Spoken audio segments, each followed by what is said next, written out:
Hello everyone, my name is Sarah and today we're going to be doing an update on my video game no buy for the year and how I've been doing. Spoiler, I bought a video game already. Let's talk about it.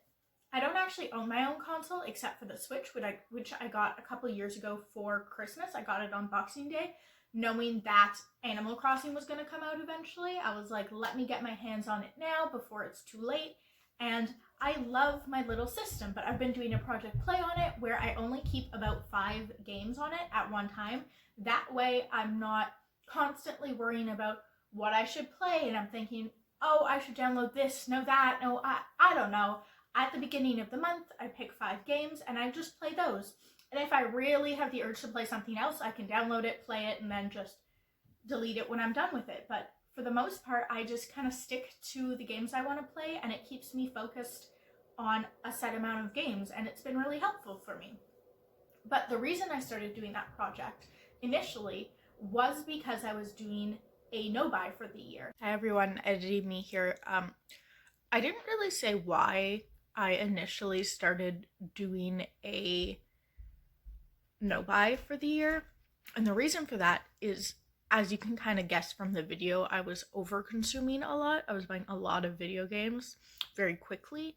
I was also not playing my video games very often, hence the project play. Like, I wasn't getting use out of the things I bought that I actually liked. But the other reason is I was buying a lot of games that I didn't like games that I had no real interest before in buying. I would go onto the Play Store just to look for games, and then I would buy games that I had never heard of. I wouldn't look up reviews.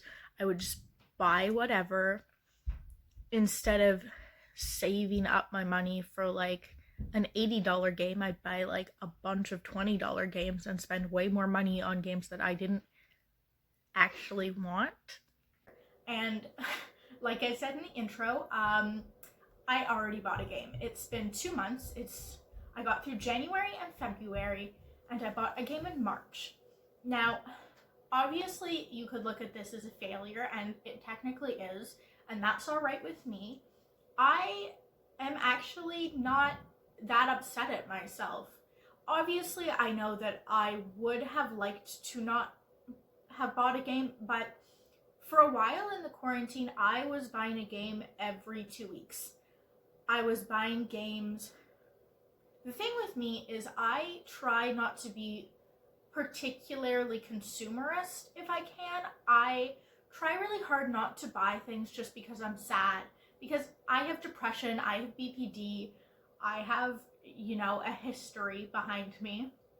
And I'm the kind of person where I'm kind of sad a lot of the time. And so if I just buy things because I'm sad or lonely or bored, especially during quarantine, I would be buying things constantly. I did start to notice that my consumption of video games was really based on my own sadness, my own loneliness during this time. And that before the quarantine, I wasn't buying video games as much, but during quarantine I've just been buying so many of them and not using them, so I didn't want to do that anymore. I don't want to just buy things to fill a void in me. I've seen a lot of people do that and I'm not interested in that. But I think one of the reasons I have trouble with controlling myself around video games is because there's this dissonance with other things. I know that, buying a decoration for my house isn't going to make me happy. Not really. But with video games, it's harder because video games do make me happy. I like them. I enjoy playing them. I have fun with them. This Switch has brought me a lot of joy since I've bought it. It's one of my favorite investments I've ever made. I'm really happy I bought it. It has brought me, honestly, through Twitch. I'll leave some Twitch channels you should follow in the description. But through Twitch, watching people play games has brought me community and friendship at this time where it's, really hard to find those things because you're so cut off from other people, but I've found these communities online I haven't had since I was a teenager, and it's been really helping my mental health. And so it's hard to separate happiness from my video games. The other thing is that with consumables, with products, makeup is easy for me to not overconsume because, one, I didn't grow up wearing makeup. Two, I know that I'm not going to use it that often. And so it feels practical to me not to consume a lot of it. I also know, about mica mines and how often those are exploitative. And I went to school for welding, so I can talk about like the history of mining and how dangerous that can be and how dangerous those kind of trades can be. But I know that physical things require people to make them and require some sort of exploitation, no matter how much you try and make the things you buy not exploitative. And so physical items for me are easier to not consume because I have that mindfulness practice with me. I have that thought process of, am I going to use this product enough to justify the cost to other people?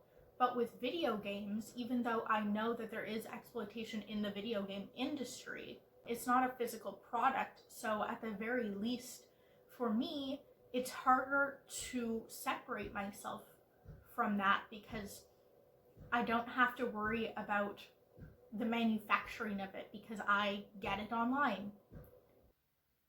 Anyway, so that's kind of some of the reasons I have difficulty controlling myself with video games. So I'm going to tell you about the game I did buy. So the video game I bought was Clue. I bought it while watching a streamer of mine who I moderate for now, which is awesome. And people were just talking about, oh, we should play Clue together, and everyone was going to play Clue, and it was going to be fun. And I am lonely and isolated, and I wanted the inclusion, to be honest. I bought it not because I was sad, but because I really thought, and it did, because I am in present tense, I know what happened. I bought the game because it was a chance to do something normal, to have friends and hang out and play video games, and I don't regret it. I'm glad I bought the game. And obviously my goal was to not buy video games for a full year, but I'm not mad at myself. I bought the game, and then we played Clue together on stream. And then not only did we play Clue together on stream, we also played Clue together in our free time, and we might do it again. This game has the possibility for me of really enhancing my ability to socialize with people. And I think that's worth the $20. This last month and this month for me have been really rough. In a lot of ways, I'm proud of myself for how long I didn't buy video games. Like I said, I was buying them every 2 weeks. So I quadrupled the time between video games. Every 2 weeks to every 2 months is a significant change in spending habits. It just is. I can't deny that. I like the progress I'm making. I like that I'm not buying video games as much, and I'm not convinced that I'm going to go the whole rest of the year without buying a single video game. I don't have any plans of not doing my no buy, but I also am not going to beat myself up for not doing it perfectly. Perfectionism is something I've struggled with for a long time. That idea, especially with my anxiety and depression, and even my BPD kind of feeds into this idea that if I don't do something perfectly, I should just give up. If I'm trying to, be healthy and I make one unhealthy decision, that it's all ruined, I need to give up, and everything's fucked and I should just give up and stop trying. I don't want to continue that behavior since I did not reach my ultimate goal of not buying video games for the year. I'm not going to just stop doing the project. I'm going to keep doing it because it's been helpful for me. It's reduced my video game consumption. And I also think that it's okay that I bought the game despite being on a no-buy, because the reasons I bought the game are drastically different than the reasons I was over-consuming video games. You know, I was over-consuming video games because I was lonely and sad, and in some way the loneliness does have a factor, but I was buying games that I wouldn't use, that I didn't know if people were going to play with me, or that people couldn't play with me, to distract myself from how lonely and sad I was. None of the games I bought brought me any community. None of the games I was buying, over consuming, actually fixed the problems I was having, and when I bought them, I knew they weren't going to. I just wanted a distraction from my problems. And I'm not saying that distraction's a bad thing.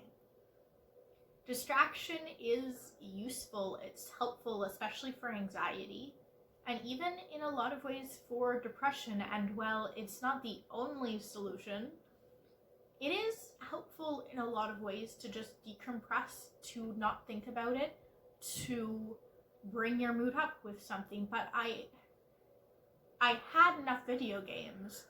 There was a lot of ways that I could have distracted myself that didn't involve paying so much money. For me, Clue isn't like that. That purchase wasn't desperately trying to distract myself with the excitement of buying things.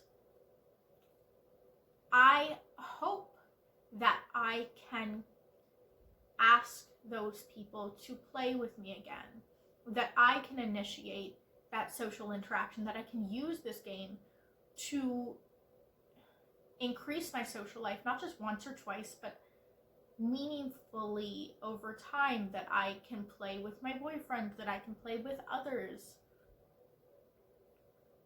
But that's a very different way of viewing the purchasing of video games than I was doing before. And I think that's a win. So, does this mean I am going to restart my timer? No. Does this mean I'm going to stop doing my project? No. Does this mean that I am definitely, absolutely going to succeed in not buying any more video games for the rest of the year? No. I don't know if I'm going to buy more video games. I hope not.